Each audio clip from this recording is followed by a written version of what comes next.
Hello and welcome to CBS News Boston's Pride Month special. I'm Brandon Truitt. Thank you so much for joining us.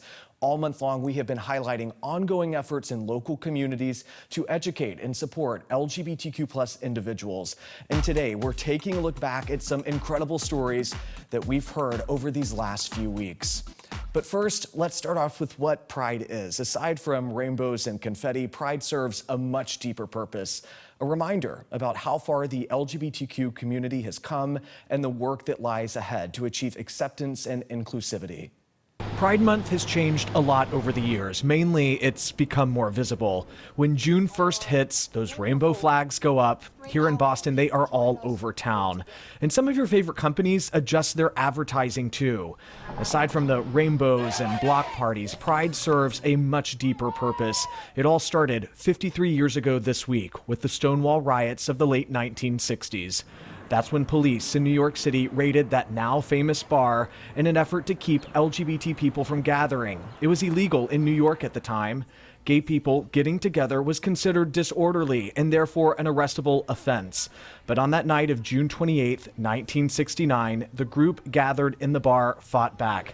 It was the beginning of what would be 6 days of protests and violent clashes with police and sparked a global gay rights movement. It's been celebrated ever since. Has a long history of celebrating Pride, dating back to the 1970s, with some of the city's most iconic tourist destinations doubling as preserved pieces of pride. The first march was deeply political. 200 people marched and stopped at 4 different sites. Jack's Cabaret, which still exists in the South Village, Boston Police Headquarters on Berkeley Street, and the Massachusetts State House and St. Paul's Cathedral. We spoke to the History Project. It's a local nonprofit focused on documenting and preserving queer history across New England. So we're community archives, and what that means is that we are totally independent. We're not associated with any schools or other libraries, although we collaborate with other organizations frequently. But we exist for and because of the LGBTQ community here in Boston. We got our start when a group of activists, archivists, and historians came together to try to find queer history in Boston's repositories, and they were able to find evidence of this community from before colonization. So it's our mission now to ensure that this history is part of the historical narrative, to ensure that queer people always have access to their history, and that there is few barriers to access as possible. The History Project is currently accepting submissions for its latest project, which is documenting stories of Black queer individuals. They're working to include as many people and identities as possible. So one of the goals within the LGBTQ community is making sure future generations understand the progress and paths queer people went through to ensure a better future. One local nonprofit is telling the stories about LGBTQ people within U.S. history. History Unerased is a Lowell-based organization looking to educate students in K-12 classrooms across the country about previously excluded members of U.S. history. Co-founder and current executive director Deb Fowler, who has a background in education and previously taught in the Lowell School District, explains how all this program works. So we're unique in several respects, and one of those respects is that we are a whole school approach to this initiative of introducing LGBTQ inclusive curriculum. So our Intersections and Connections curriculum package includes that first step, that critical component of teacher training. And we highly encourage, it's not always possible, highly encourage that is open to full staff, because everyone benefits from learning what LGBTQ history is, what it isn't, and how our curriculum is, I don't want to sound too wonky, but our contextualized pedagogy, which is, we understood from the very beginning that unerasing LGBTQ history invited an opportunity to also unerase other previously excluded histories: Black, Indigenous, people of color, Asian history, women. So when our Intersections and Connections curriculum is really a more accurate reflection of history and who we are individually and collectively and our place in the world. Anyone interested in learning more about the curriculum or donating to their efforts can visit History Unerased website. So earlier this month, a North Shore community created a safe space for residents spanning generations. Senior citizens in Swampscott took to the mic to ask any question they'd like about topics that were not discussed when they were younger. WBZ's Rachel Holt took us inside. I'm wondering what it's like for you at high school now. Do you feel like you have allies? An opportunity for discussion between different generations. It's better, but it's not at a point where I can still be really comfortable. Members of the Swampscott High School GSA, along with the organization NAGLY, held an event at the Swampscott Senior Center called LGBTQ 101, where all topics were on the table. And a lot of this process is kind of just showing them and having a open space to talk about this where they don't have to worry if they're saying the wrong thing or doing the wrong thing. So much has changed from when some of these people were my age, so it's just important to kind of communicate those changes and what has happened. That was the standard pride flag for many, many years until the Philadelphia flag came into being. Lenora Frankel used to be a teacher. Today, she's the one asking the questions in an effort to learn. Who makes the decision? What's femininity? What's masculinity? Gender is a construct. It's not real. The only reason that gender even matters is because society sort of made it that way through generations. I think about what kids are going through today and how confusing it must be, because it's a very different world than when I was teaching, 40 years ago.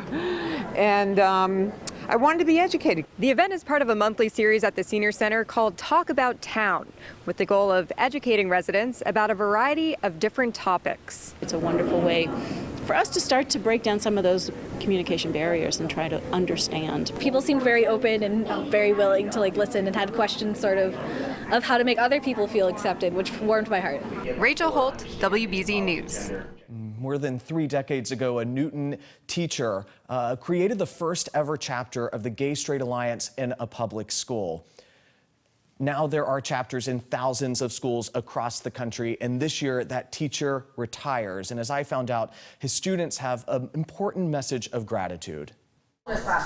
In his classroom at Newton South High School, you'll find Bob Parlin, at least for another week. Retiring after 35 years. Really excited, actually. The world history teacher is putting away the lesson plans. Turns out he made some history of his own. It was 1992. Mr. Parlin had just come out as gay to his coworkers and students. One of those students approached him, looking to create a space where straight and gay students could meet and learn from each other. An alliance, if you will. We thought maybe 2 or 3 students might join us and we could talk, but 50 students showed up. Turns out it was the first Gay-Straight Alliance in a public school in the country, and over the years it has changed names, now called the Genders and Sexualities Alliance to be more inclusive. Fear of coming out, which is never something someone should experience. I think it's important that people feel welcomed and they're able to share what's going on, because oftentimes it's something really stressful or personal. Students that are members of the GSA say having one can be the difference in life or death, and there are studies to back this up. The Trevor Project found 45% of LGBTQ youth seriously considered suicide last year. 45%.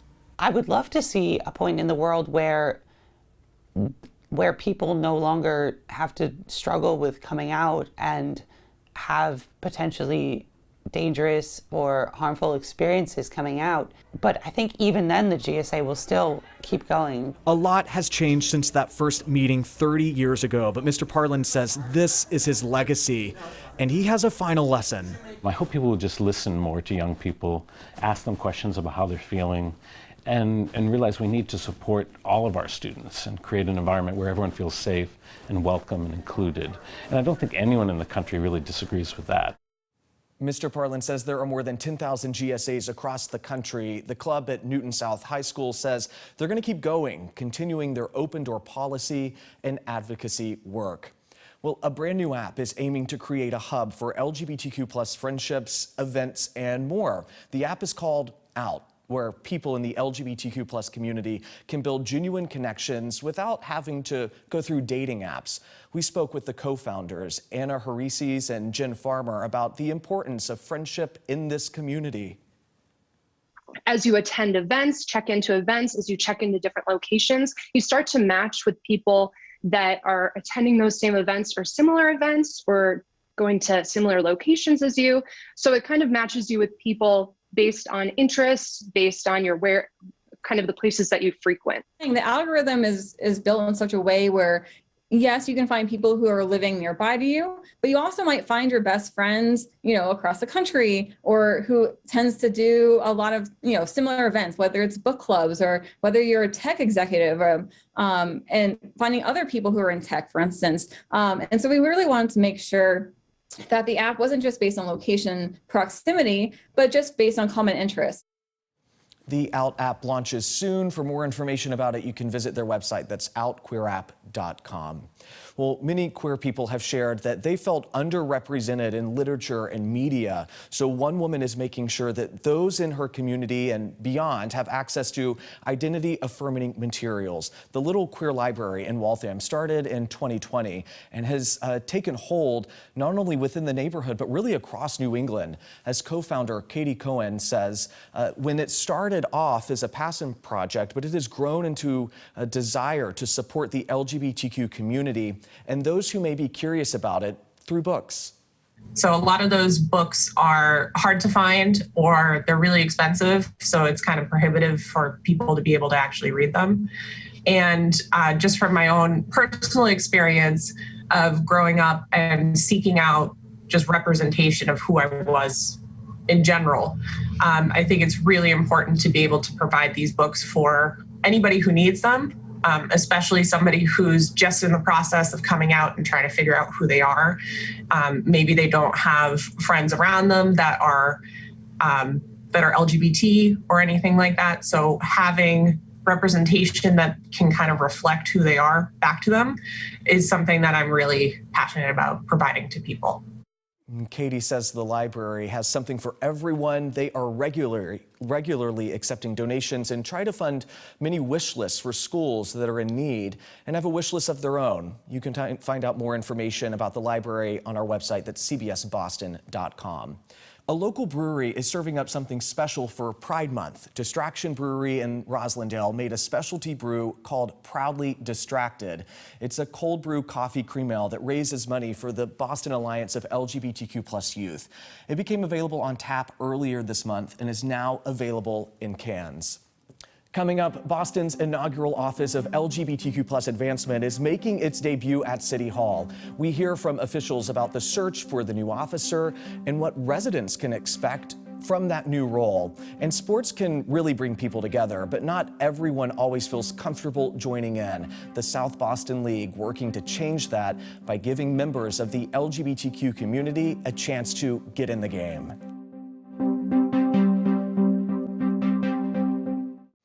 Earlier this month, we learned who the new person in charge of the inaugural Office of LGBTQ Advancement at Boston City Hall will be. Today, I'm proud to announce the inaugural Executive Director of Boston's Office of LGBTQ+ Advancement, Quincy Roberts. Quincy Roberts has been named the very first LGBTQ+ advancement officer at City Hall. The search lasted for about 2 months. And we spoke with Mary Angeli Solis-Severa, the Office of Equity and Inclusion Chief, about what the office is looking for in its candidates. Looking for somebody who understands that our communities within the LGBTQ spaces are diverse and are complex and beautiful at the same time. Somebody who will be able to engage in those difficult conversations around race, around sexuality, gender expression, etc., when it comes to policy, when it comes to programming, and somebody who is who loves the community and is a part of the community, of course, who is going to bring in a different vision beyond what is important, but it's not the most revolutionary, right? We often get stuck in pronouns, right? That's important work, but that's step one a lot of the times, right? To really engage with our most marginalized communities within the space. So just really looking forward to somebody who's bold, who is involved, who loves the community, and is ready to cause some good trouble. Roberts is the former LGBTQ+ community liaison in the Office of Neighborhood Services and has served as the education and outreach manager for the Boston Human Rights Commission. Well, local veterans and lawmakers are trying to restore benefits denied during Don't Ask, Don't Tell. Nationwide, about 14,000 veterans were discharged under that policy, which forced LGBT service members to conceal their sexual identities. But as I found out, while the rule was repealed in 2010, hundreds of veterans here at home still don't have access to all of their benefits. I was solid, I was trustworthy, I was a valuable asset, and they still didn't want to keep me because of this one piece of who I was. Allie Thorpe says she joined the Navy in the wake of 9/11, earning medals for her work while serving 4 years starting in 2002. The Massachusetts native spent time on the USS Constitution before moving to Maryland, then West Virginia. That's where she joked with a fellow sailor that she might call out gay instead of calling out sick. That joke backfired. The woman reported Thorpe to their commanding officer, who worked to have her discharged. Thorpe's paperwork stating the reason as homosexual admission. It was very demoralizing and kind of dehumanizing.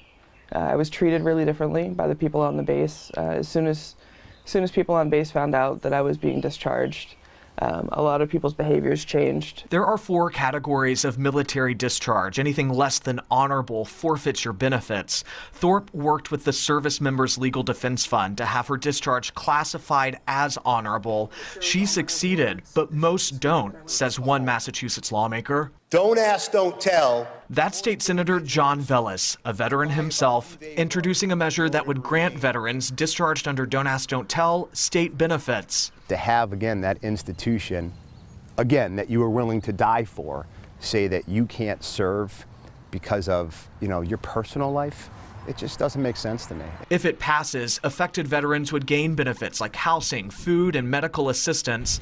Just last year, President Joe Biden's administration clarified that this same group of veterans could receive federal benefits, more than 10 years after the policy was repealed. If you're willing to put your life on the line to protect this great country that we live in, you should receive all the rewards that has to offer. And Senator Vellis says that measure will likely pass with the budget in July. Healthcare remains at the forefront of many minds lately, so we set out to find a local expert who focuses on the importance of long-term care, specifically within the LGBTQ+ community. We spoke with Lisa Krinsky, the director of the LGBTQIA Aging Project within the Fenway Institute, about addressing the healthcare needs for older members of the community.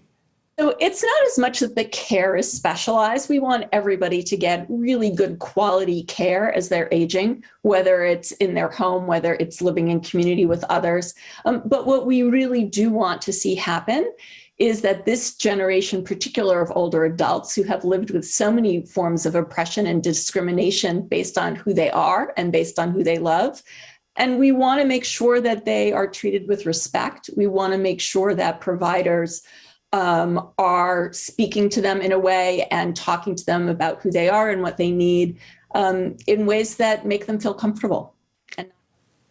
LGBT sports lovers are finding a sense of community in South Boston. Over the past 5 years, Stonewall Sports has seen their community grow. On any given weekend, you can find people gathering for a game in South Boston, named after those culture-shifting Stonewall riots of 1969 in New York City. The Boston chapter is bringing a sense of community to the heart of the game, as well as a sense of belonging and acceptance for many of the athletes.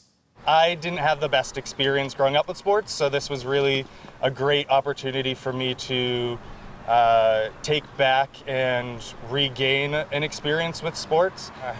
Just because you're a trans female like I am, or some other person, doesn't mean you have to fit a stereotype. You just need to be who you are and be confident with it. As queer people, we don't always have the best experience with families, so getting to meet new people and find your chosen family is really impactful for a lot of people in our league. There are several different leagues you can join year-round, as well as events and community gatherings. For more information, you can head to cbsboston.com. With schools letting out for the summer, many kids and their parents have activities lined up for the next few weeks. Some are getting ready to head to a local sleepaway camp designed for LGBTQ+ kids. Camp Lightbulb is in Provincetown, and it's heading into its 11th summer. In addition to its spot on the Cape, it also has expanded to locations in New York and Los Angeles. Camp organizers say these destinations are based in the hearts of LGBTQ-friendly communities, which allows campers to feel fully themselves. It's designed for teenagers 14 to 18 years old. We spoke with the camp director about why it's so important to establish a camp like this.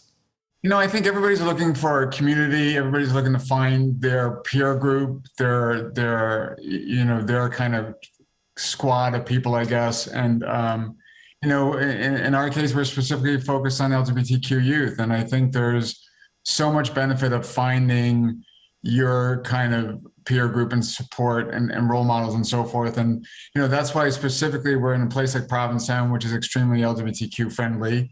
So the camp programming is very much focused on our demographic, but then the whole community surrounding our camp and where the camp takes place kind of, enforces that. So it's kind of, it kind of reinforces the whole concept of our camp.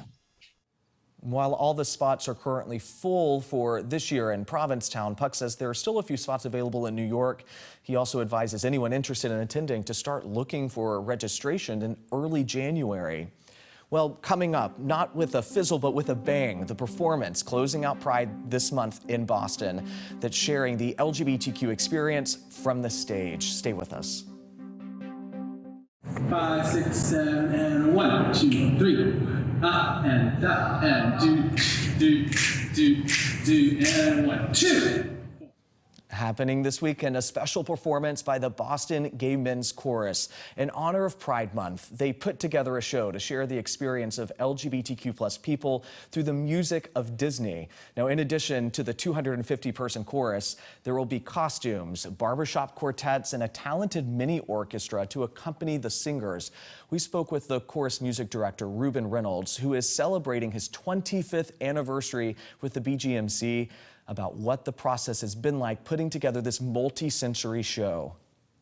One of the things is it's a small world, which you think of as going through the ride at Disney, and it says, and a da da da da da, and it's like an earbug. You get it in your head and you can't quit.